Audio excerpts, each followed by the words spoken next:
Greetings, welcome, hey yo! And to my peeps, sac passe. That just makes me feel so good when I say my introduction. I hope it does too. I hope it puts a smile on your face. I'm super excited. I know I say that all the time, but I am. I'm super excited about being on the grief mic today. Because I'll be speaking to a queen who had to do something really hard that I am still trying to wrap my mind around. And that's why you don't police grief. I say it all the time. Stop policing people's grief in their journey, because their breakthrough has to come. And if we keep them in a box, they can't get there. Now, I'm moving too fast. How are you doing? And I hope you're doing amazing. Check us out on Facebook and become a grief crusader. No matter where you're at in the world, it's worth creating a Facebook account for. Join us in the Grief Crusaders community. Oh, baby, where we dissect, talk about, and continue to build. Because I say this all the time.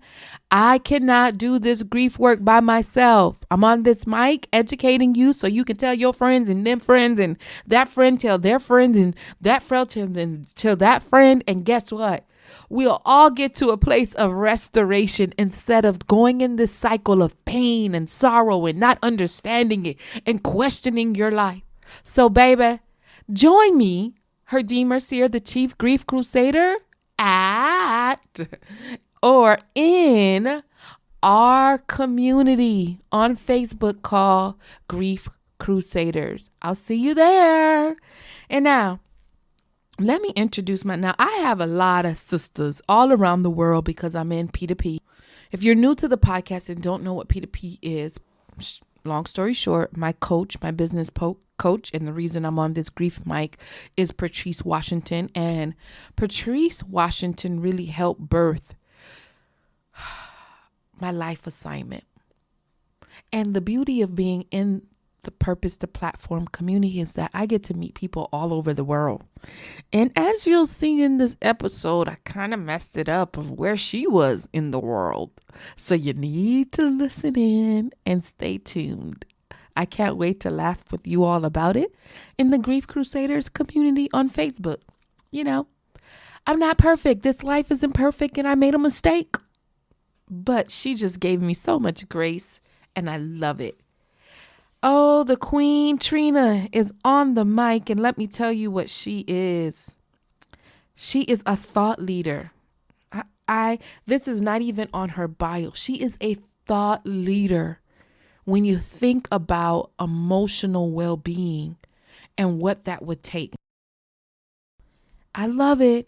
Without further ado, my P2P sister, Trina Casey. Welcome. Hello, Miss Trina. Welcome to the Redefining Grief podcast. I'm so excited to have you here. You're amazing. And just looking at, I know, I always say every episode is amazing, but I know that this is going to help heal some people who are tethered to their mothers. And, and I have to realize in life that I have an amazing mom and that I'm blessed to have an amazing mom, but not everyone has that experience. And I'm not saying your mom is not amazing. I'm not saying your family members aren't amazing, but just kind of reading what we're going to be discussing about today, I was just like, wow. This is good because where I couldn't help someone, I know the wisdom you're going to drop today is going to be able to help set them free in a good way so that they can go from grief to purpose. Welcome. Thank you. Thank you.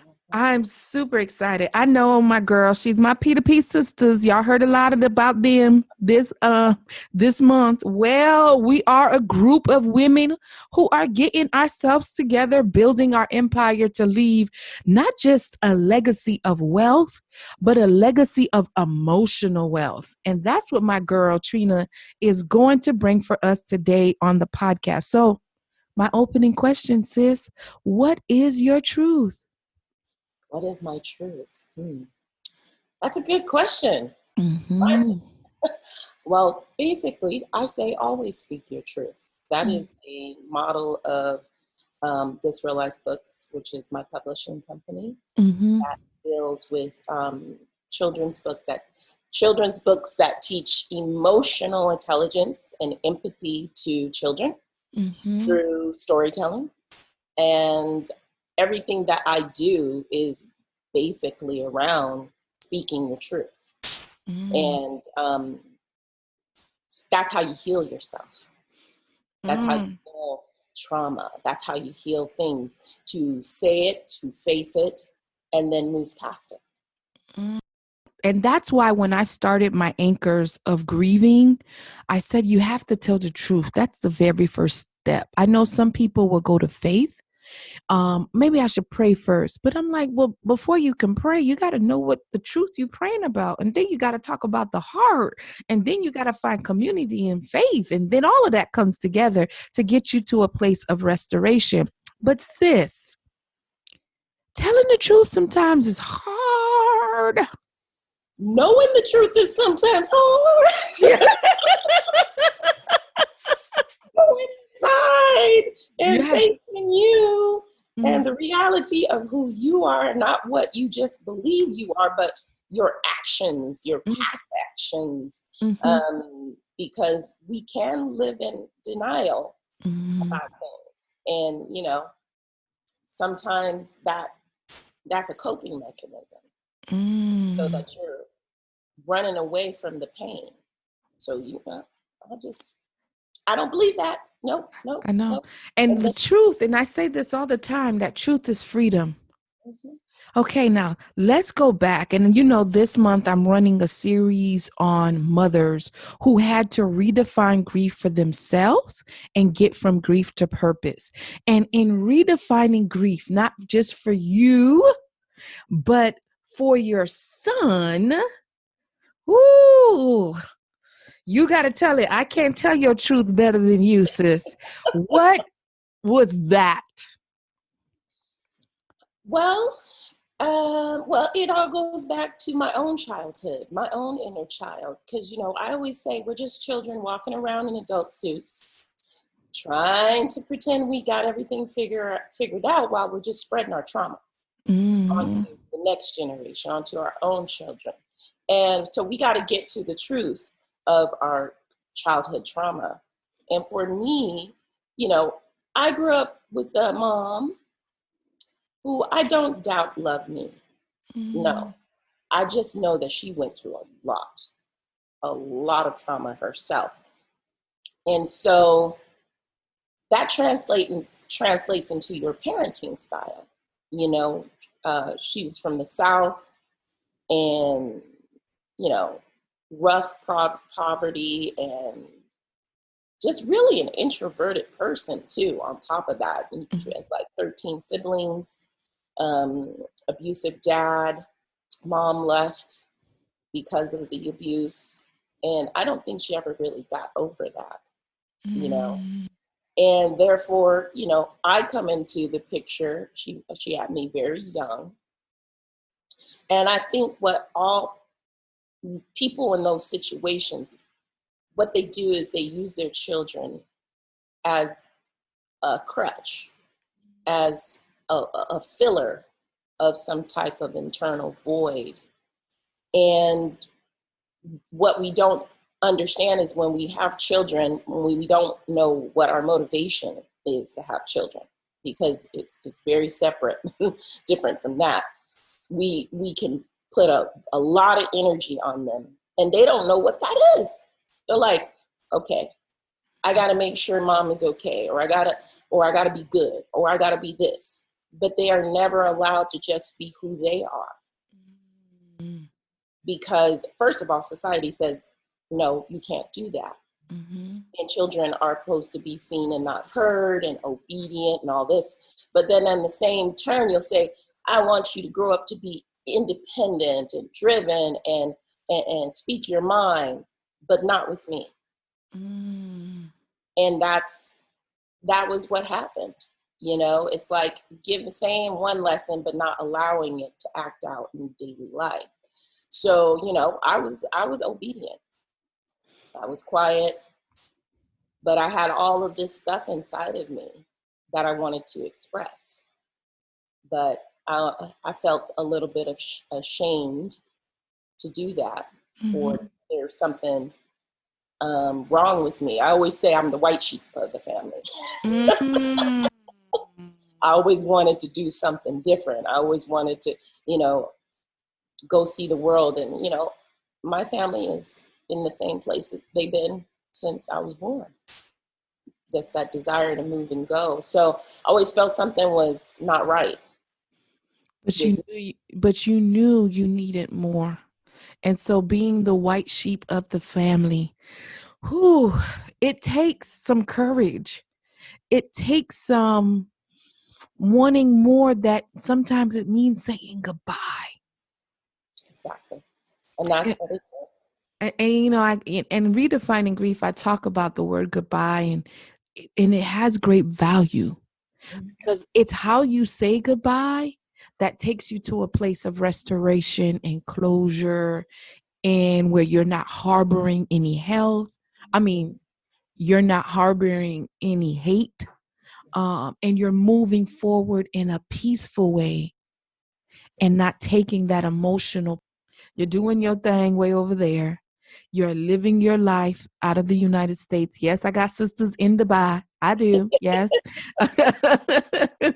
And one of the things that I want to ask you, because in overcoming your grief and letting go of what your mother's idea of raising a healthy child is, you had to then move to a place of restoration, but it looks different from you.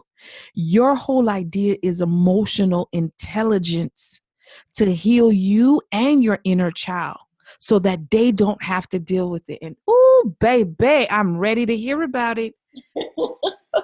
So, like what I was saying, basically, we have a tendency to think that our emotions are exclusive to us as adults, and that children are not allowed to have an emotional expression. And you know, and I can have many friends that can give me examples of this. But when you were crying, for example, you better stop crying. How many Mm. times did you hear that? And this is very particular in the Black family. If you Mm-hmm. don't stop crying, I'm going to give you a reason to cry. Mm-hmm. So what we've been teaching our children is that your emotions don't matter. Mm. And when you know your emotions don't matter, you feel you don't matter. That's what it turns into. And that's how we as women and men, or I should say, we as girls and boys, end up in adult relationships where we think it's okay to be in them, and that person doesn't treat us like we matter. If the waves or if the signals of life has been telling me that I don't matter, through my home environment, gets what's happening. That's all I know. So I am going to gravitate towards someone that isn't respecting me or isn't loving me, because that's all I know and have defined love for me in that arena. Okay, so now, sis, you've developed the 5 principle of emotional intelligence to heal the inner child so that you can show up for your child. I love that. What was the process like in healing you? It was a lot of first of all, the really important piece was taking my my mother, off the pedestal. And I want to say that was also with my stepdad. Mm. there's a certain thing as children, what we do is we put our parents up on a pedestal. They're your world. And then all of a sudden you realize they're human. But for the longest time, and if there's any type of criticizing, which was a huge part of my childhood, was I never felt like I did anything right.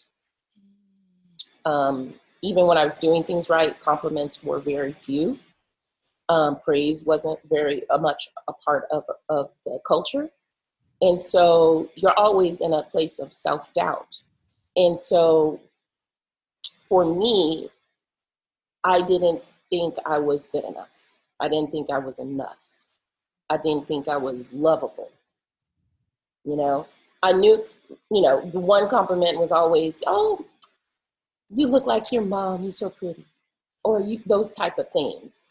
But that's not the whole of who you are, your physical appearance. Matter of fact, I started to resent it a little bit, because I am an absolute mirror of my mom. Beautiful, And everybody beautiful. says we look just alike, and and then there was just the things that were unconscious. That's one of the things too, is that like, oh, you're little. When I was your age, I was this size, or I had this or that. It's like they're unconsciously perpetuating all this self-doubt. So for me, it had to be the realization that was happening. And then it had to be the forgiveness around it. Because I had to go, I'm so angry. I'm so angry that, I blame you for not helping me learn how to love myself. And though some of that is true, but it's also part of being a human being. From where she came from, the little bit that I got was a lot. And then as it should go, what happens is when there's no awareness. And then the first pillar of, or the first principle of emotional intelligence in my program is self-awareness. When you have self-awareness, you are able to see how you are feeling in your body, how you are feeling about you. And then you can regulate around that. But if you have no awareness of how you feel about yourself, how are you going to be there and show up for your kids or anybody else, or let alone yourself?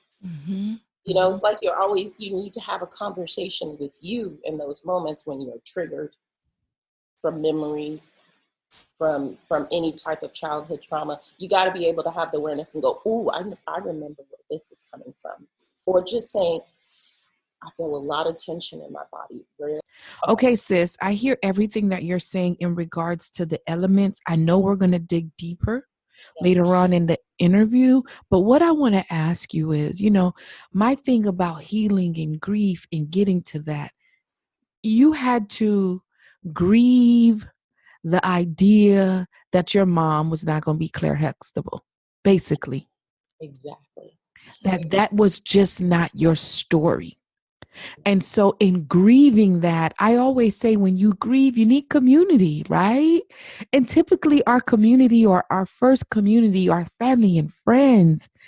But when you have to grieve what your mom did not give you emotionally, what your stepdad did not give you emotionally, and maybe extended family outside of that, what did developing connections and community look like for you? Because community is power, man. Right. I was truly blessed at around 12, 13 years old. I made a friend, and her family basically kind of adopted me. And her mom was Claire Huxtable. Her mom was, I call her Mama Boogle. It was just seeing how different family dynamics work and how much nurturing I was missing. Not love, just nurturing, and nurturing is something that you have to be taught from your mother how to nurture, and it comes in different forms, but mine, it wasn't about having a roof over your head. It wasn't about having food on the table. It wasn't about having clothes. It was about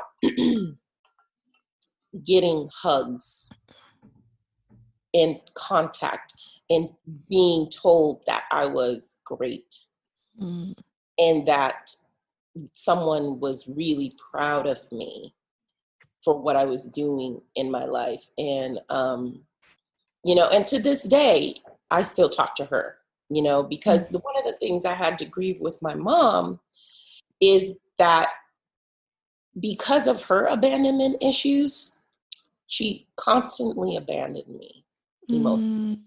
She didn't know. No. And that's where grace comes in. Like, I love you enough to say goodbye, and I adore and love you enough to understand and provide the grace. But I know my heart has to heal, so I do not pass that emotional lack to the next generation. And me healing looks like saying goodbye. Exactly. That's deep. And oftentimes, mother figures have to step in, and they're needed. Like, for me, sisterhood is so important because I have an amazing sister. You understand? I have amazing cousins that have turned into sisters. Do you understand? And so it's very important that you find community, even if it means changing the script. And you're a perfect example of that. You said, you know what? I know this isn't the light. I knew it since I was your child. I knew I was destined to do something else. That's why I called myself the white sheep. White sheep. And then I knew I was supposed to be and do something different. And in doing that, you have now allowed yourself to heal and get to a place of restoration. Because let me tell you something. If you put a Band-Aid on it and you think, well, I'm not going to really deal with my mama issues. I've had the times where I'm like, oh my God, I'm my mama. I'm my mama. I'm my mama. Yeah. And my mama's a good mama, but I'm like, oh my God, that's what my mama would have did. It is seeped into our DNA. It's just there. And so if you are not aware of it, you can't say, oh my God, I just had my mama experience. And if it was an experience that wasn't healthy or good, now you can say, I just had a mama experience. I need to work on that. Exactly. And that's what I believe your principles talk about and teach. Exactly. Having those emotional intelligence and the awareness. Of the pain. Yes. Because once you are aware and can tell the truth, then change happens. Exactly. And then you can step back and you can say, whoa, there's something called an amygdala hijack. That's the part of the brain that just takes over when your emotions are triggered. And, I had a very overly emotional mom. We didn't have any space. We didn't have emotional space. She had all of the emotional space. To this day, she has all of the emotional space. Nobody else has space in there. And so it was just like, when you see yourself start to have these reactions and you're not aware, okay, so when you're not aware that you're having those reactions, first of all, everybody is just against you. You become the victim. But all of a sudden, when you have that awareness, you go, oops, I did something wrong. And the thing is that it will come out no matter how hard you try. Like you said, it's in your DNA. But what you can do is repair it. And that's what I'm talking about. Yeah. I say to my son all the time, sorry, that just came out. That was old programming. Sorry, baby. Let me come back and talk to you and tell you why this is not about you. I love that. There's something that my dad taught me, and my mom, but I really remember as a child, my dad saying the words, I'm sorry. And I just remember, my dad apologized to me. Did And it mean something to you? it meant the world to me. And that's why I know that feeling that if I mess up with my kids, I know how to sit them down, look them in the eye, and I took it now because he gave me that, right? Yes. Um, I now am taking it a step further with this generation. I'm also saying, Azzy, Tamar, Jason, my brother Elton, I'm sorry. And following up, when you're ready, can you open your heart to forgive me? Love that. I love that. Yes. When they're ready. And they're ready.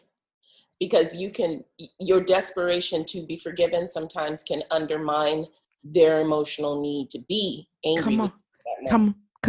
Come Yeah. on. And so I'm teaching them that I'm one, not perfect. Two, how to heal a relationship when things aren't always right or go well, and then have the language to move forward in a healthy manner. Yes. I, Exactly.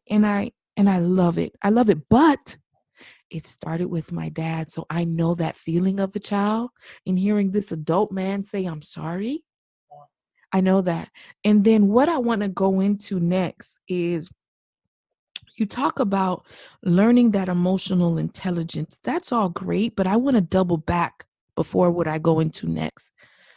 You say emotional space. You didn't have it. For those listeners, those grief crusaders who are listening right now, give us some example of not having emotional space, because we can have the word for it and sometimes we experience it but don't have the word for it.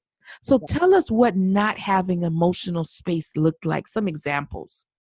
Okay, so an example of not having some emotional space is that when you are angry, okay, and that person want to just keep railing Mm-hmm. on you, like talking and talking and talking and talking and talking, and you just want to run away and scream.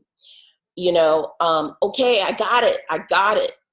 That's not giving somebody emotional space. Sometimes I catch myself in the repetition mode because that's what happened to me. It was over and over and over the same thing. It's like, well, I heard you. Mm-hmm. Now let me go digest it or just get away from you until I am feeling out of Hulk mode. Mm-hmm. I need to calm down. You need to be calm to get people to register your emotions Mm-hmm. and Mm-hmm. what you're feeling at the time. Yeah. Everybody's trigger. Everybody's just throwing stuff and it's bouncing off, but nothing is absorbing into the other person. No Mm-mm. empathy is going to be allowed to be given or received at that point. So emotional space is, I'm really upset right now. I need to walk away from you. Or emotional space is, I'm really disappointed something didn't happen. Oh, get over it. Mm. That's just life. Those type of responses don't give that person the time to grieve. That's a pow, pearls of wisdom. That's good. You don't. And so for me, with a child, so sometimes, you'll go back to your child and you'll remember, oh, I got through that. Mm-hmm. But you have to say to your kid, wow, that must feel really bad. I'm so sorry you're feeling that. Because you just gave validation to their emotional state and you gave them space right there. Mm. Gave them the space. Good. And then because they feel safe with that emotion in that space and they have somebody they can anchor to, then you can say, what can we do to make you feel better? What do you think? What will make you feel better? Or do you just need to sit in this? Mm-hmm. Mm-hmm. Because you don't let yourself stay there, Mm-hmm. right? I don't let my kids stay there. Mm-mm. I say, okay, I acknowledge your feelings.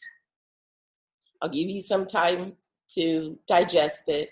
Now, how are we going to move beyond it? Hmm. That's giving space. That's so good. That is so good. And now I want to go into that faith anchor. Mm. to, oftentimes as a Christian, I would say, God is the Father. And sometimes we'll even hear behind the pulpit, like your first father or your first representation of who God is your daddy, right? And so for you, your first representation of what mother is, the nurturing part, probably that idea probably would have come from your mom, and not having it and having to say goodbye to that dream of having the Claire Huxtable and then going out and having restoration by finding a Claire Huxtable, right? So what I want to ask you, what does faith look like for you and now, and relationships? What does that look like? Whew. Did you had to redefine faith?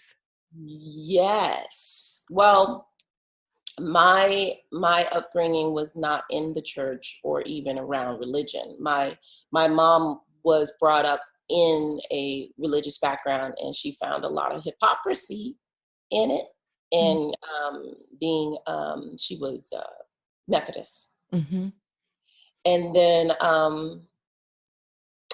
for me, I had this kind of like playing in the background, don't trust. That was a big theme, because when you're never really honest with yourself, like I said before, you are the victim to everything all the time. Mm-hmm. So she was a victim Mm-hmm. of religion. She was, don't trust the man, don't trust men.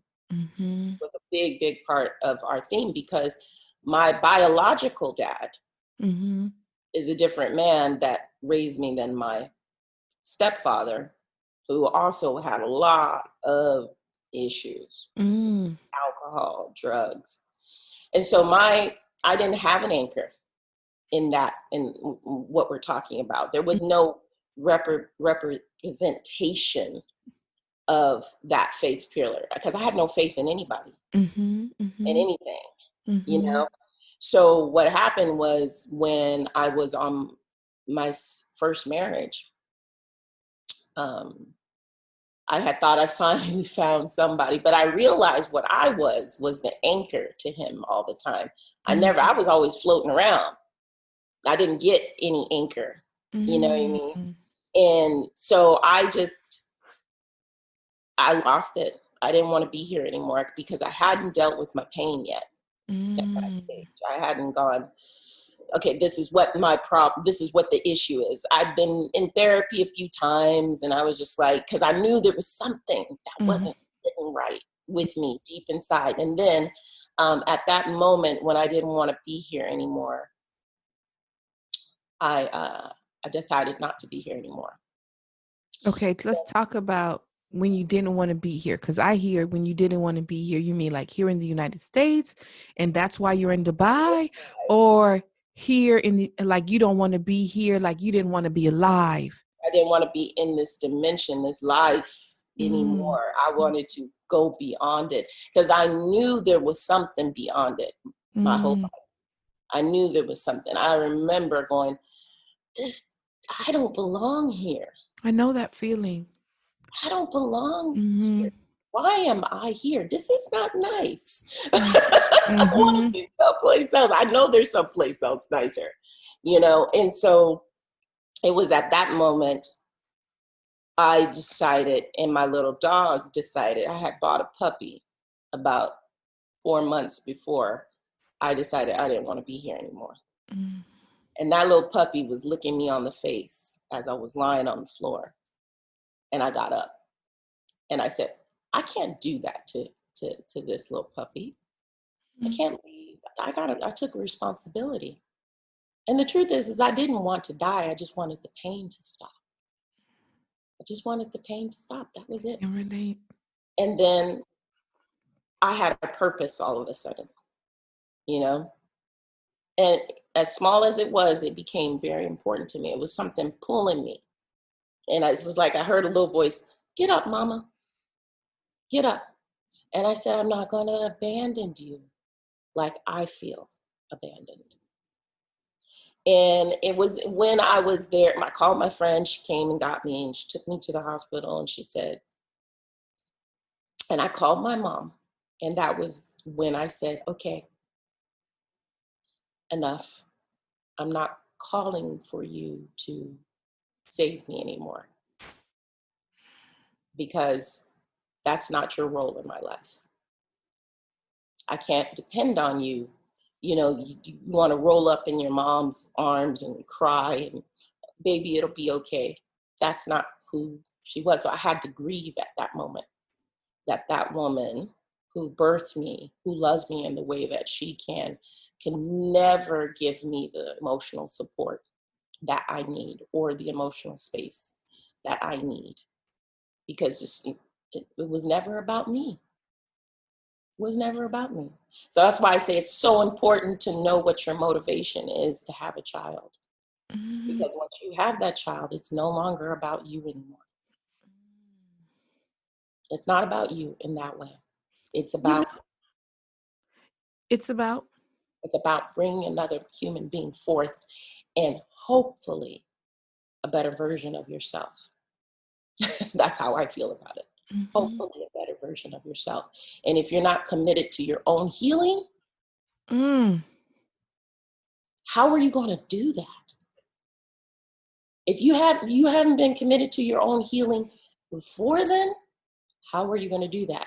And at least you can do is start committing to your healing now. Now that you've had that child, now that you see your little mirror reflecting at you, you better have the desire deep in you to start on that healing process. This is so good. This is so good. Because the wisdom is so good, and all the pearls of wisdom, that I'm just like, this is so good. It's so freeing. That phone call you made to your mother was freeing. And saying, I know this hurts. I know the heartache of this hurts, but I have to let you know that I cannot depend on you emotionally anymore. I cannot depend on the dream of what you should be for me. I have to deal with the hard truth that what you show up as is the truth. Maya Angelou says, show me who you are, show me who you are. And believe me, you got to just show me who you are. And when you show me who you are, I have to believe it and not change it. And so Mama dear, she showed you who she was, but grace is what's keeping you to saying, I got to do better for me. And what I love about it is I'm doing better for me so that I'm not passing on this emotional mess to the next generation. And that's the hard truth. Yeah. That is the hard truth. And I want to go back to faith. Yes. So how was your faith? How are you anchored in faith now? What does that look like? Well, during that time, it was not too long after I met this lovely lady, Deanne Roy. I was living in Montreal at the time.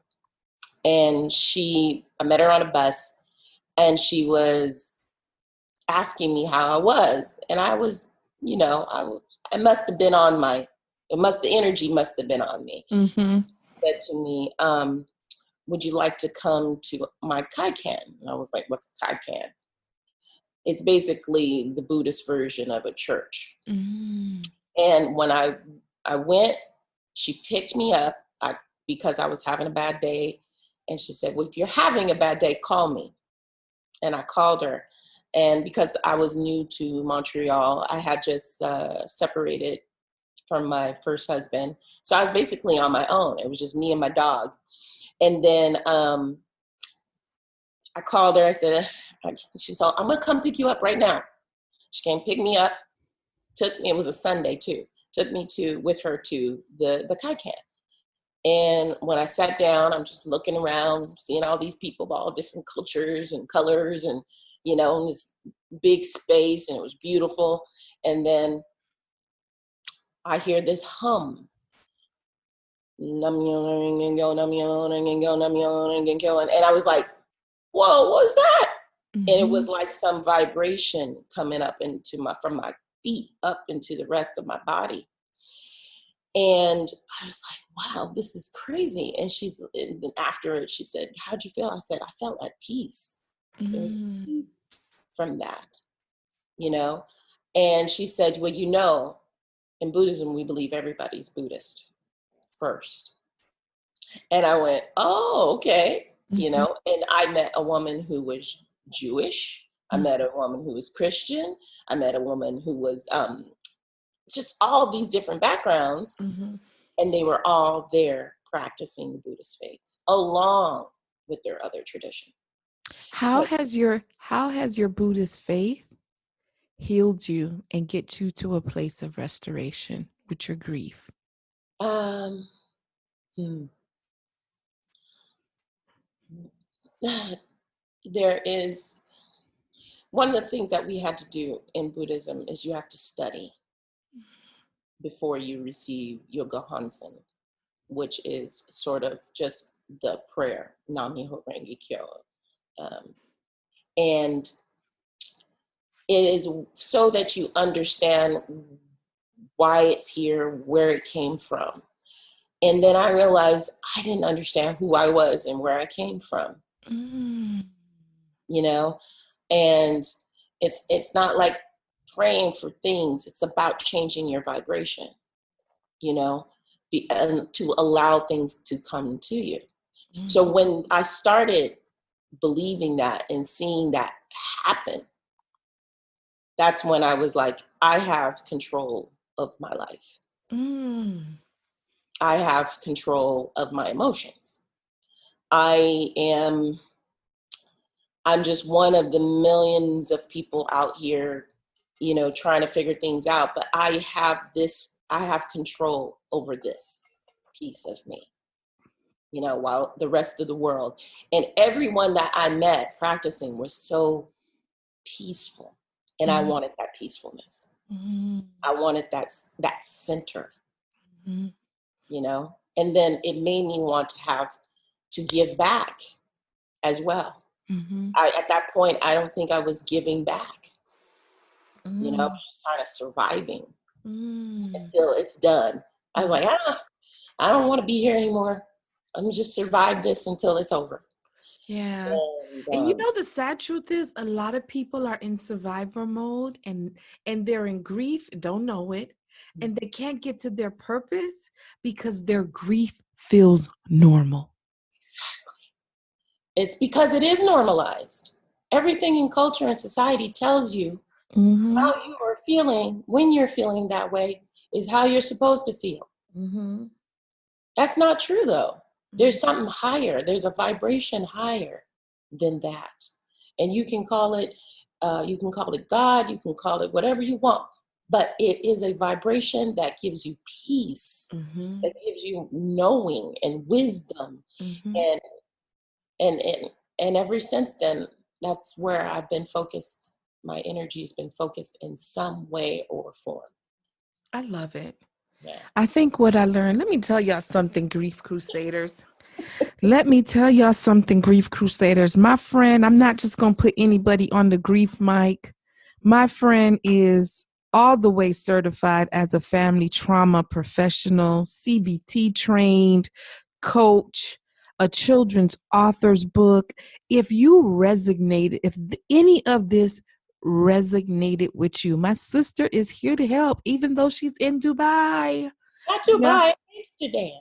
Amsterdam. Yeah. All this time I've been saying Dubai. I was wondering. I'm in Amsterdam, I mean, oh my Lord. the I got Netherlands. sis. I can't keep up with all of y'all. Then who is in Dubai? Ramisha. Oh, yes, she's in Amsterdam. See, I got peoples everywhere, y'all. I got peoples everywhere. But the truth of the matter is, whether it's Romisha in Dubai or or Tracy, not Tracy. Where am I getting Tracy from? Trina. Trina. Trina. OMG. Trina is here to help. She has books, and let's talk about your book. Let's talk about that children book. Say the title of it and what was the premise of that? Well, I've got, right now I've got 3 books, and then I have Mm-hmm. a mini book. And the mini book is called 5 Principles of Emotion, Parenting in the 5 Principles of Emotional Intelligence. And that's a free book that you can get at This Real Life Books, get-a-book.com. If you subscribe, you can get that book right there. And it outlines a lot of the principles, just a few tips and mindset changes that you can have to help you be an EQ-based parent. Then I have the children's books. My first published book was Galaxy's Well. And this book is actually deals with the grief of losing a parent. Oh. So it's about a little princess, and she doesn't want to be a princess. She doesn't feel pretty. She doesn't fit in with her twins who are older and gorgeous. And then she has a stepmother who is not her mother because her mother died. And then she has a grieving father who stays away because he's still in grief. And so she's just on her own. And she decides to run away one day, but she falls asleep before she does. And then her subconscious takes her on a journey, and she meets a unicorn named Galaxy. And she travels in the mouth of a whale to another world where she discovers who she is, the essence, her power, her beauty. And then she has to make a choice whether to stay there or go home. And so the whole story is about making choices and dealing with the consequences of the choices, but also speaking your truth. Because when she goes back, she has the courage to finally speak her truth to her parents and tell them how she's feeling inside. I need the book. You really do. I need the book. Yep. You really need it. And then I have a second book called I Love Pink, A Trans Tale. And the reason why I wrote this book is that I think we are all God's children. We are all, no matter where our lifestyles, whatever, we get to be who we want to be and what resonates with us. And there should be no one judging that. Mm-hmm. So there are a lot of people out there in pain because they're not allowed to be who they want to be. Mm-hmm. And then they're actually persecuted and killed. Mm-hmm. Horrible things that happen because they just can't be allowed to be who they want to be. Mm-hmm. And I don't think that's right. You know, yeah. So I wrote a book about a little girl, who's Juanita, and her best friend, who is Kiana, and she is actually going through her own trials and tribulations, being a foster child, and she stands up for Juanita, and Juanita stands up for her, and it's about this tight friendship, and they become a family. And and then the third book is a collaboration from my writing class, because I teach a writing class called Mindful Storytellers. Mm-hmm. And I take children through an EQ-based writing class, and they help contribute to a story that I write by giving me bits and pieces. But the whole time we're going through the emotional intelligence and the 5 pillars through the process, and discussing them through the storytelling process. And so we came out with the first book called Leo the Technicolor Panther, who also is dealing with the loss of his parents. But you got to get the book to find out. I know. Leave him with that. You know, I really need to get the books. I'm serious. The truth of the matter is, before I let you go, thank you. You're welcome.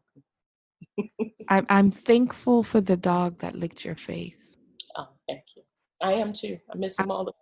I know. I'm thankful for that dog because your light deserves to shine in this world. And I need you to feel that all the way in Amsterdam. I got it right. I need you to feel that and know that truth. I do now. Now. You matter. And so before I let you go, I am going to ask 3 questions. And the very first question is, What have you learned about yourself in redefining your grief? Oof. I've learned that I have overcome a lot of grief. Like I have lived it, been in it, been consumed by it at times. Mm-hmm. That I still, from time to time, have to look in the mirror and go get right with myself and remind myself. Yeah, That's yeah. good. Oh, sorry. That's good.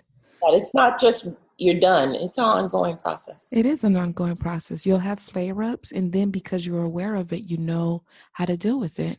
It's sitting in that truth. Everything begins with truth.